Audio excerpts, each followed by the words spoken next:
Última Mirada es presentado por Marley Coffee. Feel the love from every bean.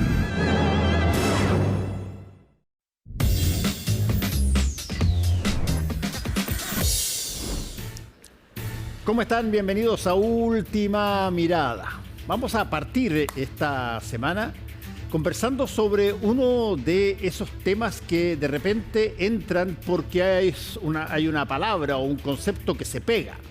El concepto es permisología. Y vamos a verlo en varias facetas, pero varias de ellas tienen que ver con la naturaleza también. Y vamos a invitar para esto a Jorge Andrés Cash, que ha estado muchas veces acá, ex fiscal del medio ambiente, independiente ahora políticamente. Muchas gracias por estar con nosotros, Jorge Andrés. A ti, Fernando, y qué lindo el nuevo estudio. No había tenido la oportunidad de visitarte acá, así que sí, gracias esto por la invitación. es como un estudio que está abierto, incluso tú ves pasar la gente, lo veo, te saludan, sí, y todo. Sí. Entretenido. Está lindo. Oye, gracias. Jorge Andrés, a ver, partamos con una suerte de que tú generes una evaluación de la situación del medio ambiente chileno y mundial hoy. La última vez que hablamos había toda una marea con las situaciones del calentamiento global que se juntaron con la pandemia y una serie de cosas más.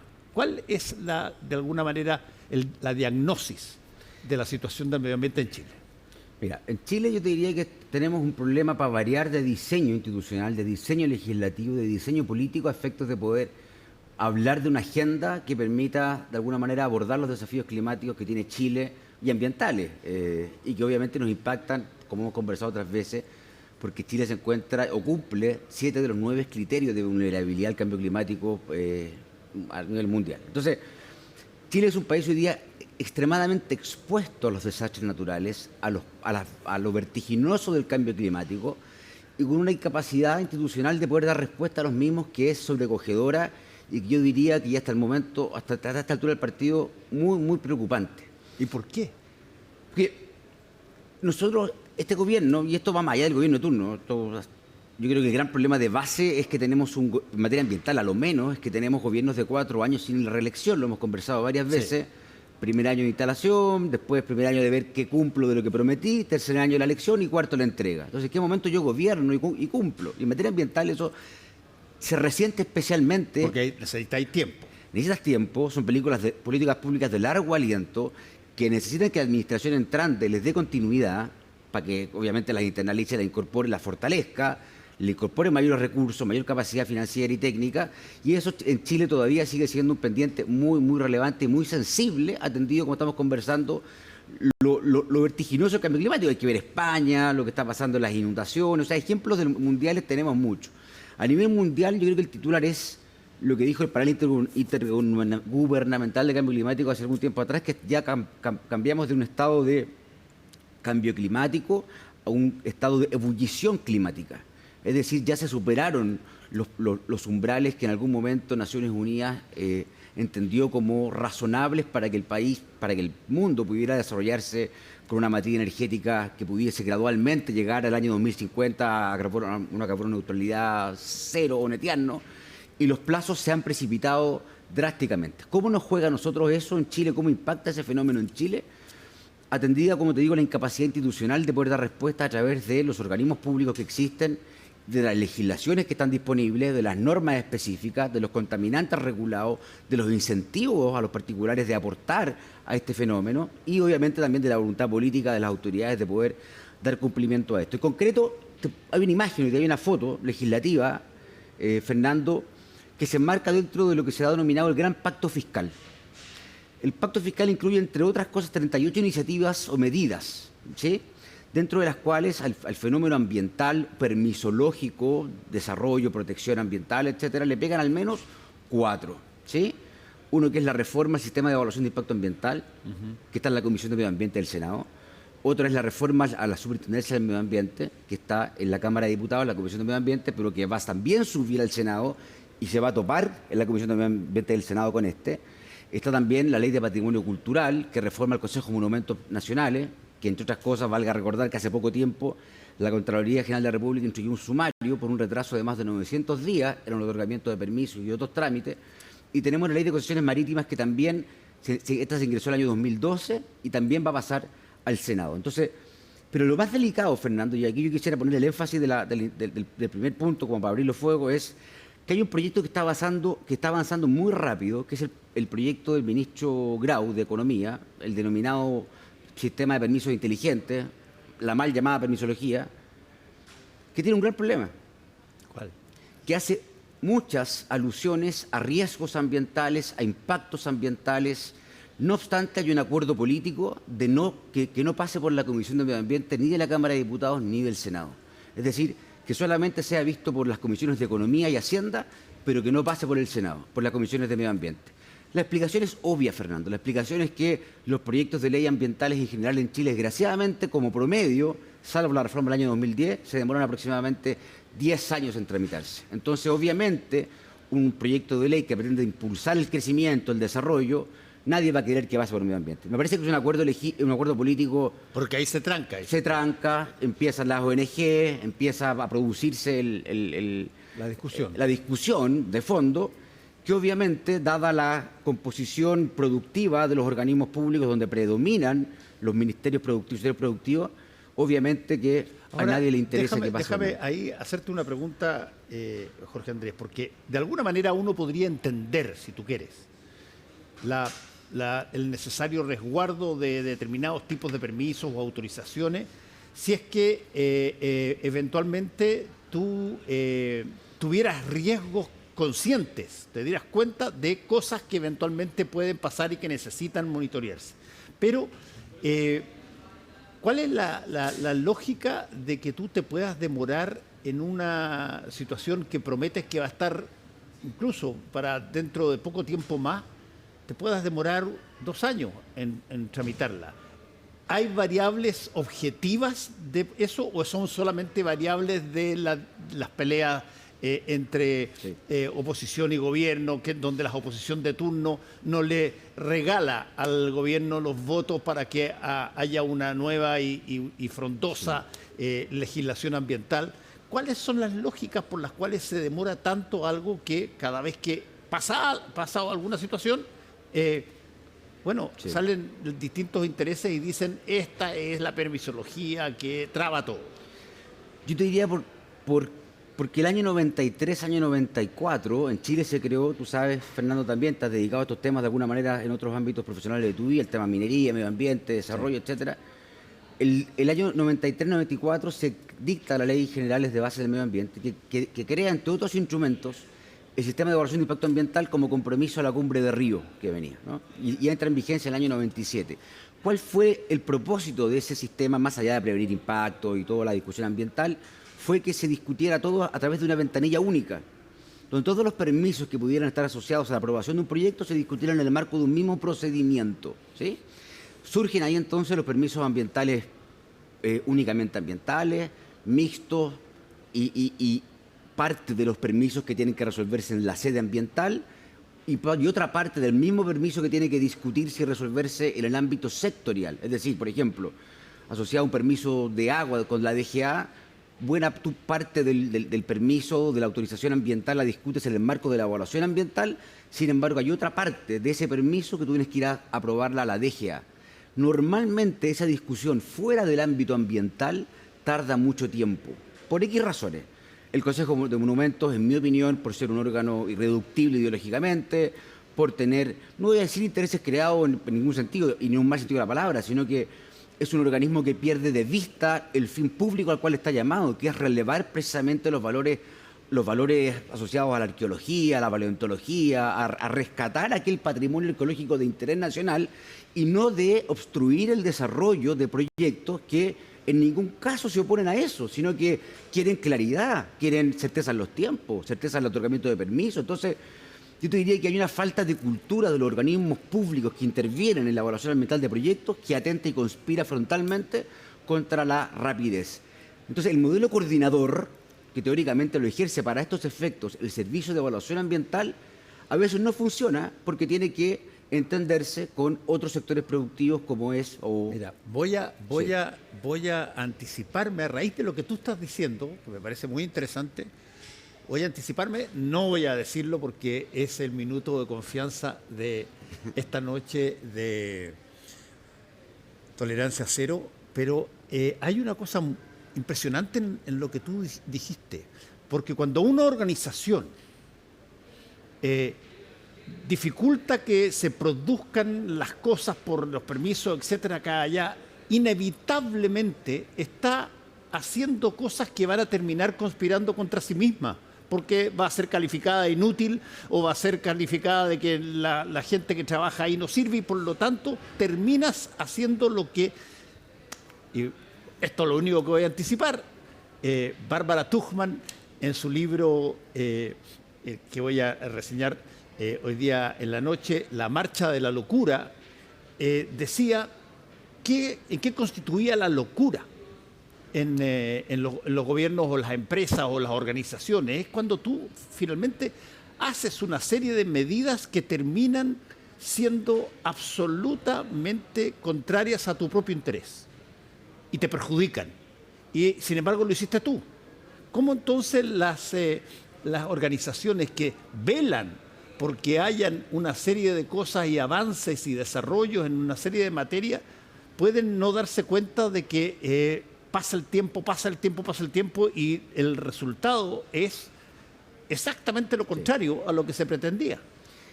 Yo te diría, Fernando, porque no existe una unidad de propósito desde el punto de vista de la política pública. Desde que Medio Ambiente es un organismo supeditado a la decisión de otros sectores productivos, no existe la posibilidad de tener una política pública que en materia ambiental permita ejecutar proyectos a una velocidad donde los organismos públicos con competencias en la materia puedan pronunciarse y velar porque sus legítimas, obviamente, competencias, atribuciones, funciones sean debidamente cauteladas o preservadas. Es como que hubiera una presunción de que este servicio no me va a querer respetar. O sea, en el fondo es cuál de todos los organismos pesa más en la discusión ambiental, de la evaluación ambiental. Y por lo tanto, cada organismo público pelea por robustecer sus competencias y su identidad en desmedro del conjunto del sistema. Y eso es porque... Una especie de ego corporativo. Yo creo que es un ego corporativo muy instalado culturalmente desde el año 93-94, que ha sido imposible desarraigar, atendido que no existe la posibilidad de tener un organismo con competencia ejecutiva en materia ambiental. Sigue estando supeditado a otros organismos... Y dime, Jorge Andrés, ¿cuál es a tu juicio un potencial modelo o iniciativa que eventualmente podríamos ponerla en práctica y que está hoy día en funciones en algún otro país? Mira, yo creo que el modelo chileno coordinador funciona en la medida de que los demás sectores que tienen que aportar, opinar en el ámbito de la política pública se remitan y se ciñan a aportar y sumar y no a vetar ni a censurar. Nosotros tenemos un modelo de consejos multisectoriales o de multidisciplinarios que muchas veces son consultivos, ¿sí? Pero aquí nosotros tenemos al Ministerio del Medio Ambiente en el Consejo de Ministros para la Sustentabilidad, cuyas funciones y atribuciones también forman parte de la discusión actual en el sistema de evaluación de impacto ambiental, donde se está pretendiendo disminuir ciertas atribuciones. Hay unos que la critican, apuntan a que toda la política pública ambiental deba pasar por el sedazo y la aprobación de estos consejos, de estos otros organismos de salud, de energía, de minería, de hacienda, de economía, de 12 ministerios más, ¿sí? Sin el ok de esos ministerios no hay un proyecto de ley ambiental que pueda ejecutarse con cierta autonomía, no hay una política pública ambiental. No estoy diciendo que Medio Ambiente se mande solo, estoy diciendo que esos organismos públicos, ministerios en este caso, sean organismos no vinculantes, sino que consultivos desde el punto de vista de sus opiniones. Lo mismo que pasa, por ejemplo, Fernando, en la calificación de los proyectos. Hoy día hay una gran discusión, hoy día está un comité de expertos en la reforma del sistema de evaluación de impacto ambiental, discutiéndose, entre otras cosas, quiénes son los llamados a calificar los proyectos. Subir el dedo para arriba, el dedo para abajo, cuán político o no es el sistema de evaluación de impacto ambiental, discusión que ya tiene muchos años. Y la discusión hoy día y sigue siendo muy pobre. La discusión hoy día es si es un organismo colegiado, si debe caer en un único director regional, transformando las seremías que actualmente votan en órganos consultivos técnicos. Entonces, yo te diría que todo se solucionaría en la medida de que los servicios públicos con competencias en aquellas autoridades políticas que deben calificar el proyecto esos pronunciamientos que se emitieron en la evaluación de un proyecto sean vinculantes para la autoridad política que debe votar. Es decir, si yo soy Seremi de Economía y Sernapesca, que depende de mí, tiene una opinión disconforme, yo no puedo votar contra mi servicio público. Y si ya está votando conforme, tengo que votar como ese servicio. Entonces, la unificación del procedimiento y de la coherencia de la política pública está dada porque existe, en mi opinión, un organismo coordinador lo suficientemente autónomo y ejecutivo para no depender de otros sectores. Te lo digo de otra manera, para proteger la responsabilidad administrativa o disciplinaria de las autoridades políticas que tengan miedo a votar distinto, bueno, que funden el voto distinto, que funden si yo, de nuevo, el mismo ejemplo, seré mi economía, quiero votar distinto, puedo fundamentar mi voto, pero fundamentarlo, no puedo discrecionalmente votar distinto porque se me ocurrió, porque alguien me mandó un WhatsApp o porque Jorge se me ocurrió Andrés, algo. esto, como quizás en muchas de las otras cosas, hay intereses particulares a los cuales eventualmente, yo te diría, no les interesa que avance determinadas cosas y por lo tanto bloquean la situación. No, yo creo que hay gremios que tienen más poder que ministerios y eso es inaceptable en Chile. Tenemos, por ejemplo, el Consejo Minero, Joaquín Villarino, que es un gran presidente del Consejo Minero, para mí uno de los tipos más brillantes que hay hoy día en materia de gremio, pero el Consejo Minero pesa 20 veces más que el Ministerio de Minería. El Consejo Minero prefiere un ministerio chiquitito. O sea, los gremios tienen una incidencia en la regulación mucho más poderosa que los ministerios. Y eso me preocupa. No porque los gremios quieran incidir en favor de ellos, sino porque inciden en un ámbito y en una dimensión de la política pública o de la ley que no mira la integralidad del problema, como si está llamada la autoridad pública. Yo, Ministerio de Minería, o yo, Consejo Minero, me voy a preocupar de minería, no me tengo por qué preocupar de otros sectores productivos. Los llamados a eso por la Constitución política son los organismos públicos. Y hoy día están tan debilitados por este tipo de cosas. Tenemos 6 leyes que tienen que ver con el impulso al crecimiento, del tratamiento de proyectos, conservación ambiental, que están entrampadas. Concesiones marítimas, Fernando, el 2012 entró en tramitación. El de Patrimonio Cultural, el 2019. El de Museología está avanzando, pero no quiere pasar por medio ambiente. Insisto en ese punto. Es inaceptable que haya un acuerdo político entre Economía y Hacienda de que esto no sea revisado por medio ambiente. Hay referencias explícitas a riesgos, impactos. ¿Y eso por qué eso puede para que pase rechazarlo? más rápido el proyecto. Y después, cuando queden las embarradas ambientales, ¿quién va a ver eso? Ay, no, es que no pasó por medio ambiente. Y ningún parlamentario levantó el dedo para ver qué pasa por medio ambiente. ¿Qué está pasando? ¿Cachai? ¿Cuál es la tras bambalina aquí? Estamos todos preocupados de la elección a gobernadores, que los borregos, etcétera. Pero preocupémonos del país real, del Chile real, donde el impuesto verde todavía ni siquiera se aumenta a los niveles de la OECD y tenemos contaminantes locales disparados en muchas regiones de Chile y el CO2, ¿qué decir? La SMA. Tenemos delitos ambientales que se incorporaron, Fernando, en normas específicas. Y la SMA hoy día, la discusión de la subsistencia del medio ambiente cambió de una entidad llamada a incentivar el cumplimiento a una entidad cada vez más draconiana, más dura desde el punto de vista de la sanción. ¿Por qué? Porque tienen miedo de perder las competencias que le estaría quitando la ley de delitos ambientales, porque se superponen.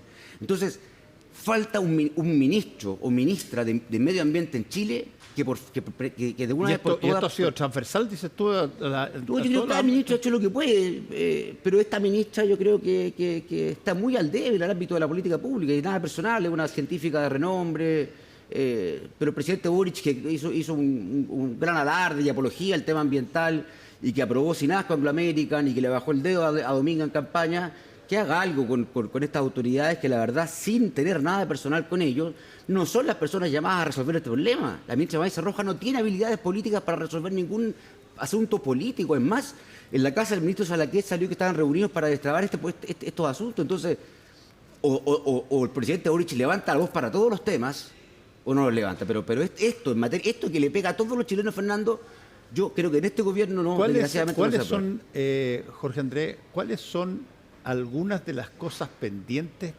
que tienen carácter, a tu juicio, de vitales, que debieran haber salido hace mucho tiempo porque inciden o están afectados por las situaciones prácticas del mundo actual?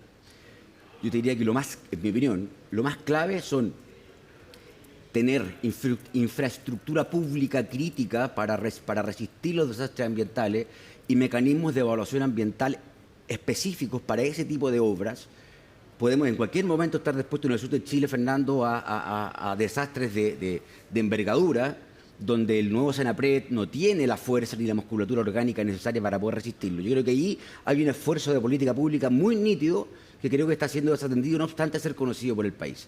Y el segundo es la evaluación ambiental de proyectos, el cómo racionalizamos las competencias y cómo calificamos los proyectos con criterios técnicos, pero también políticos. Yo creo que la variable política en materia ambiental es fundamental. Creo que hay que sacar... ¿Sabe por qué? Porque a veces, por ejemplo, este ejemplo yo lo he dado varias veces, Dominga. Yo tengo una opinión favorable al proyecto. Tengo una opinión favorable porque cumple. Y así lo he dejado escrito en columna. Pero me parece un despropósito que la regulación permita que un proyecto como Dominga se instale en esa zona del país. Entonces, distingamos entre el cumplimiento, que es normativo, que es regulatorio, y lo que es la política, la racionalidad de la política pública. Es irracional que un proyecto como Dominga se construya en esa zona de Chile. No obstante, la norma activa aplicable lo permite, y por lo tanto, antes de Iron yo no le puedo decir no lo construya. Tengo que permitir que lo construya. Pues esto no es, ¿Y dónde crees que se debiera aplicar? ¿Dónde sería idóneo que funcione Dominga? Ahí te entramos a otro, pero ahí estamos bienes nacionales, ordenamiento territorial, zonificaciones bien hechas, por eso tenemos concesiones marítimas que llaman la atención, 22 años, 12 años discutiéndose. ¿Cuán descentralizado queremos que esté la política pública en regiones? ¿Cuán poderosos queremos que sean los gobiernos regionales para tener autonomía en la zonificación de sus zonas? La rapidez que tiene Fernando, Chaya, que me acompaña también, de Chaya Brahim, Ingeniería de Proyectos, me explicaba el otro día, la demora de los planos reguladores comunales en aprobarse en Chile. Tú tienes 10 años a un plan regulador aprobándose en tramitación por las DOM. Entonces, la certeza para el inmobiliario, que está 8 o 10 años viendo si invierte o no invierte, cuántos pisos, menos pisos, eso impacta derechamente en el crecimiento. Entonces, también, Fernando, hay un tema de eficiencia transversal en la permisología. En el ámbito de las DOM, ¿qué son las DOM? La Dirección de Obras Municipales, encargada de otorgar, entre otras cosas, los permisos de obras, de edificación, la recepción de las obras. Todavía hasta hace muy poquito tiempo, te hablo un mes atrás, no estaba claro si las DOM, los directores de obras, que son pequeños reyesuelos, intocables, muchos años, hay que revisar algo ahí. Hay algunos DOM que salen con unas camionetas del año 2045, algo está pasando ahí y nadie quiere meterse ahí en ese tema, así como nadie quiere meterse con los notarios, va a llegar el momento de meterse con las DOM. Sacaron unas DDU de circulares de vivienda que ahora, hasta hace poco, empiezan a aclarar las facultades que tienen las DOM para solicitar o no eventualmente la evaluación ambiental de proyectos que tienen que ser otorgados, a cuales se tiene que otorgar permiso de edificación o resolución final. Entonces, por la vía regulatoria, el ministro Monte, con todo el respeto, en la glosa del Ministerio de Vivienda, glosa número 16, para agilizar el procedimiento de otorgamientos de plan para cumplir las metas asociadas al plan de emergencia habitacional, en la glosa número 16 metió de contrabando, lo digo en buena onda, una norma que permite que iniciar obras, no obstante que no exista una resolución de calificación ambiental de proyectos, en la medida que se trata de proyectos que formen parte del plan de emergencia habitacional, que no estén en humedales urbanos, etc. O sea, metió una norma, Fernando, que permite agilizar la aprobación de proyectos que formen plan de emergencia habitacional, bypaseándose la lógica del sistema de evaluación de impacto ambiental. No lo digo peyorativamente, lo digo porque esas excepciones que se van metiendo de recoveco o como resquicio, finalmente van minando la institucionalidad ambiental en su conjunto, que no es capaz de incorporar eso. Ok. Veamos la contraparte. Cuando tú de repente ves que tienes construcciones perfectamente habilitadas, son fantásticas y que de repente se vienen abajo en Concón, o lo que pasó en Reñaca, en una situación donde entonces tú te preguntas, a ver, ¿cómo no se previó que este tipo de cosas, por el suelo, por la cantidad de incidentes que eventualmente se podían tolerar, no iba a pasar? Y la respuesta es, se necesita más permiso. Sí. Hay que ver esta cuestión mejor. Y ahí entramos una vez más en este choque entre lo que corresponde que se haga y se necesita por el país, y otra cosa es cuánto te toma hacerlo. Mira, por ejemplo, la ley de permisología, a propósito de tu pregunta, establece unos mecanismos de unas técnicas habilitantes especiales para poder tramitar permisos que teóricamente se demorarían mucho más, a través de avisos y declaraciones juradas, que pretenden sustituir las autorizaciones en función del riesgo, de una serie de consideraciones. Entonces, la lógica de la tramitación legislativa va contraintuitivamente a todo lo que está ocurriendo en el territorio. ¿Por qué?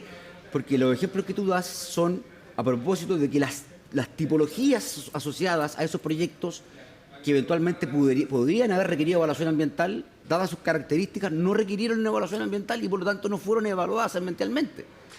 Ni siquiera ahora incorporando la nueva variable cambio climático, que es obligatoria incorporar en la evaluación ambiental. Entonces, nosotros tenemos forados de arrastre en Chile, ¿no? La falla de San Ramón. Sí. Hay estudios que dan vuelta aquí, ¿no? Que abarcan no sé cuántas comunas.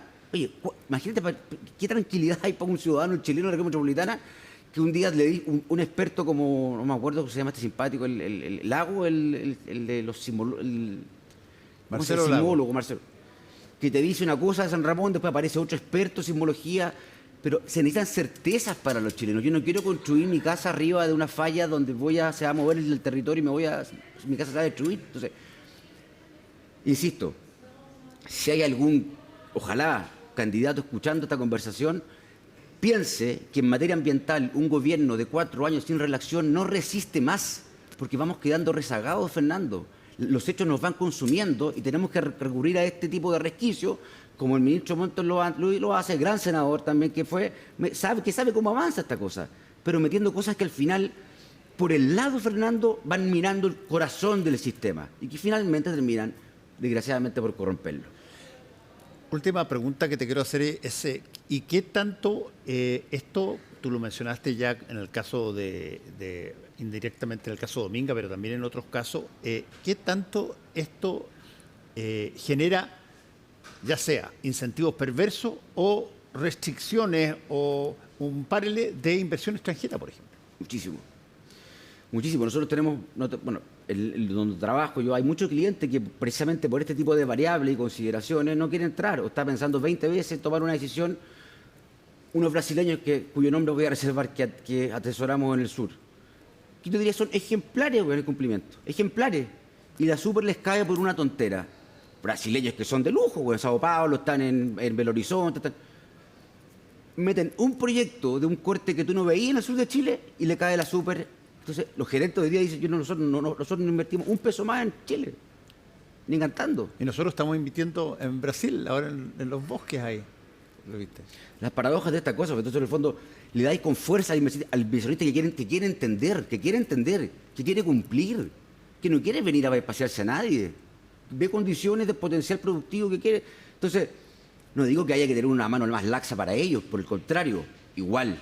No digo, ¿me entiendes? ¿No? Nadie está por debajo ni por sobre la ley. Y ellos, por ser extranjeros, no están por debajo tampoco de la ley. ¿Y el promedio del inversionista extranjero en esta materia que afecta el medio ambiente, cuál es su película de tiempo hasta que las cosas funcionen y esté la obra versus el hecho de que tenga que estar esperando permiso tras permiso? Yo diría que depende del sector productivo al que nos enfoquemos, ¿sí? En el caso de la construcción, por ejemplo, que es el sector del cual yo me dedico, los ritmos son muy rápidos. O sea, el flujo de caja que tú necesitas es diario. No puede, un mes es una eternidad. Se atrasan 2 meses y el crédito se acabó y hay que echar gente y hay que iniciar obras rápido. O sea, los ritmos de la construcción están asociados a un flujo de caja que, desgraciadamente, pone los incentivos en apurar y al mismo tiempo a ver cómo cumplo, ¿no? Pero la voluntad del mundo de la construcción, bien vilipendiado, injustamente en mi opinión, quiere cumplir. O sea, tú ves en reuniones cómo cumplo, cómo avanzo, bueno, déjame construir. Yo quiero cumplir, ¿te fijáis? Ahora, los otros sectores, bueno, tienen su propia historia, el mundo minero, por eso yo te digo ahí los proyectos son de 10, 15, 20 años, tú sabes mucho mejor que yo, son resoluciones, proyectos de miles de millones de dólares. Pero lo que genera más empleo en el ámbito del CIA, Fernando, es la construcción. Sector que hoy día está parado, debilitado y con un gremio, a diferencia de los mineros, bien regulé, que diría yo. Bien regulé. Y ahí uno esperaría una autocrítica un poquitito más audaz de quienes han llevado la conducción de estos gremios y decir, bueno, ¿cómo hacemos para colaborar? Porque es pura queja, Fernando. Yo me tocó ir a exponer al Senado hace poquito sobre la reforma del CIA. Y no me acuerdo quién estaba en la Cámara, pero pura queja. Entonces, no hay propuestas. Tú tienes que ayudarle al funcionario público que haga su trabajo. Tienes que ayudarle, tienes que entregarle la cuestión. Oye, yo creo que esta es la mejor forma. Si el tipo cumple la ley, te lo va a firmar. Porque está pero hay que ayudarlo, hay que tener una voluntad propositiva, dialogante, no obstruccionista. Como te mandé hace poco tiempo una carta de 200 ONGs pidiendo que no avance el proyecto del CIA. ¿Por qué? ¿Cuál es el proyecto del CIA? El proyecto el que reforma el sistema de evaluación de impacto ambiental. 200 ONGs pidiendo que no avance. Pero ¿por qué no proponen algo distinto? En vez que nos propongamos esto, ¿por qué no a todo? ¿Me entendés? ¿Por qué hay que oponerse a todo? ¿Por qué no somos capaces de construir una filosofía de colaboración, dialogante, constructiva, como en Canadá, donde tú te sientas como la comunidad, que el acuerdo lo tomas así, lo que tú firmaste en esa reunión es el contrato? ¿Cómo estamos tan lejos, digo yo, de eso? ¿Te fijas? ¿Cómo tan lejos? Eso me pasa. Bueno, a ver, te voy a decir lo que siempre te digo. Tomémonos un tiempecito, veamos si es que hay algún tipo de lucecita que se prende en el horizonte y miremos lo que está pasando en el mundo, porque en este tipo de materia son cosas muy serias. De acuerdo, 100%. 100%. Muchas gracias, Jorge.